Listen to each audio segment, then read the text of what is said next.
James Harden is one of the greatest shooting guards in NBA history. He's won an MVP and just won his third straight scoring title. He's been hands down the best shooting guard in the league since 2015, and overall, he's just one of the most talented and gifted players that the game has ever seen.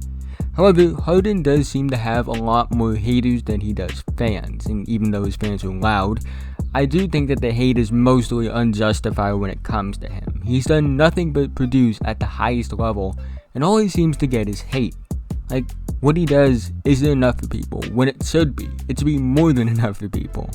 And today I'm going to show you why the hate is wrong. But before we do get into today's video, if you're new, like the NBA, WNBA, high school, college, really like basketball in general, I really think that you would love this channel. So if you aren't already, feel free to like, subscribe, hit the notification bell to be notified whenever I release a video. I upload on a new daily basis. I'm trying to reach 1,000 subscribers by the end of the year, so liking, subscribing, doing all those things would be a really big help to me. But with that being said, let's get right into the video. And the Kia NBA Most Valuable Player goes to...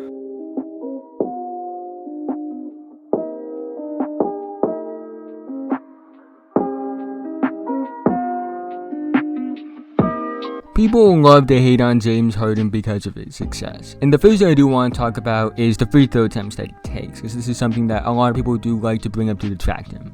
Listen, he does take a lot of free throws, there's no denying it. He's averaged at least 10 free throw attempts a game every year of his Houston career, except 1 year.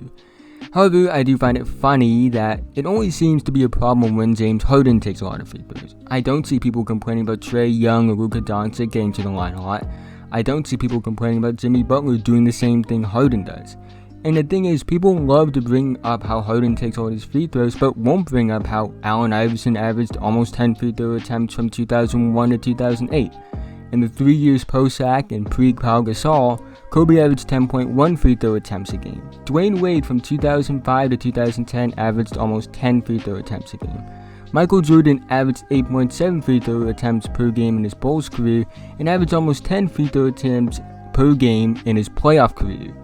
But the counter to saying all of these examples of other players that did it is that James Harden flops to get to the line.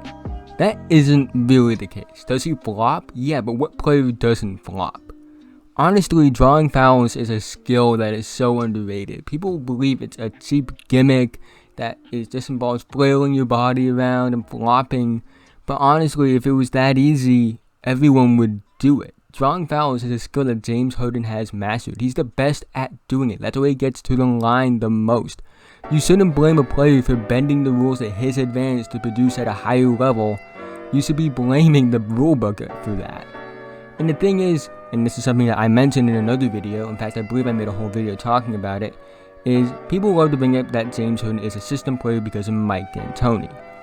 That isn't really the case at all. I don't care what system you're in. If you can average 36 points per game in the season while still having a decent amount of rebounds and assists, you are not a system player. In all honesty, you can just bring up all the examples of inflated stats under Mike D'Antoni that players have had, but here's the thing, none of them are as good or even close to as good as James Harden. It doesn't change the fact that James Harden is an elite scorer.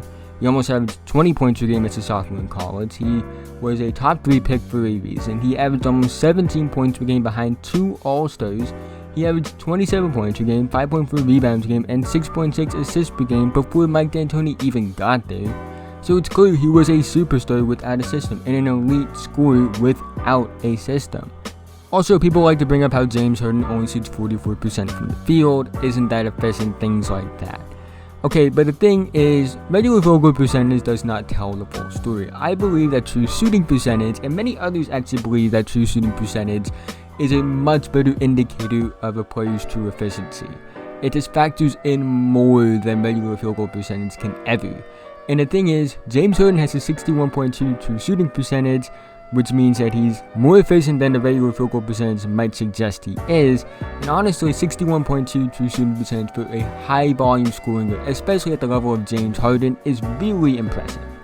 But people also like to bring up his playoff underperformance. He has had bad games in the playoffs, no doubt. I'm not going to sit here and deny that. However, it isn't as bad as you would think. he averages 28.2 points a game, 5.7 rebounds a game, and 7 assists per game on 41.2 field goal percentage and 32.2 from 3 in his Houston playoff career. That isn't great, but it's far from as bad as people want to make it out to be. Also, using true shooting percentage, which is more valuable and a more accurate assessment of efficiency, he has a 56.9 true shooting percentage in his Houston playoff career, which isn't great, but it isn't bad either. In fact, it's higher than the league average. So again, while he isn't as good in the regular season, in the playoffs, he's not as bad in the playoffs as some would tell you. And overall, I feel like, all these things that are held against James Harden are just specifically held against him, and it's almost like a double standard. Like, it's really only held against him that he takes a lot of free throws.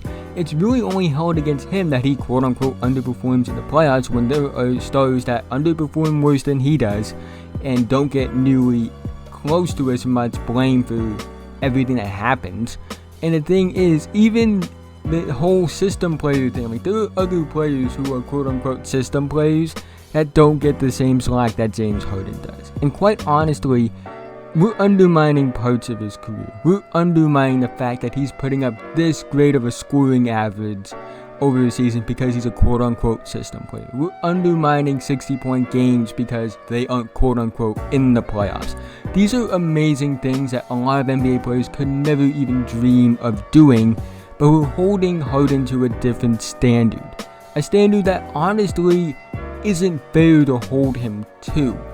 He doesn't seem to do enough for you guys, and it's quite annoying to see because what he's doing is incredible. It's all-time great stuff. He's a first ballot Hall of Famer. And the thing is, we should appreciate what he does as a player. In fact, his MVP season is so underrated to me. In his MVP season, the Rockets won 65 games, and you can bring up, they had Mike D'Antoni, they had a great system, Chris Paul was there. One, what has Mike D'Antoni really done without players on the level of James Harden on his team? It's not like he's just some magical head coach that wins a lot all the time. His systems revolve around the player's talent. It's not like the system upbrings his talent. And secondly, Chris Paul only played 58 games that year, so really, the only player that he had on his team that was a real offensive creator that played a majority of the season was Eric Gordon. And granted, 58 games, it's not like he missed almost the entire season, but Chris Paul only playing 58 games is less than ideal for Harden given the competition he has to go up against, and he was able to get that team to 65 wins. Let me ask you this. If you take James Harden off this team, and it's still the same roster just without James Harden, and the best player on this team is Chris Paul, who only plays 58 games, are the Rockets even a playoff team? That's a serious question I have. So, again, think about that. But that's the end of this video. I just wanted to get a lot of things off my chest about James Harden, who is one of my favorite players ever. I just love his play style. I love his efficiency. I love everything about him as a player, honestly. And I see a lot of things that people say about him that I just don't think are necessarily true, or they're half-truths and things like that. But thank you again. Like, subscribe, do all those things. Help me reach 1,000 subscribers. I left the link to a bunch of my friends' channels below, so you can go check them out, give them a look, show them some love. With that being said, have a nice day.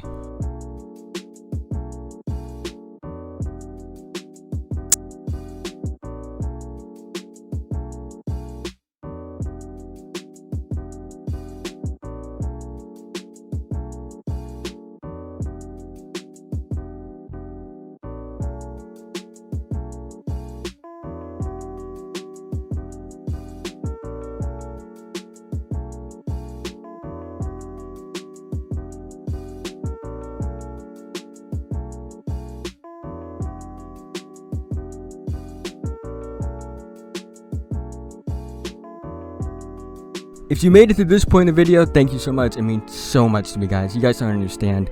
But again, thank you. Like and subscribe if you're new.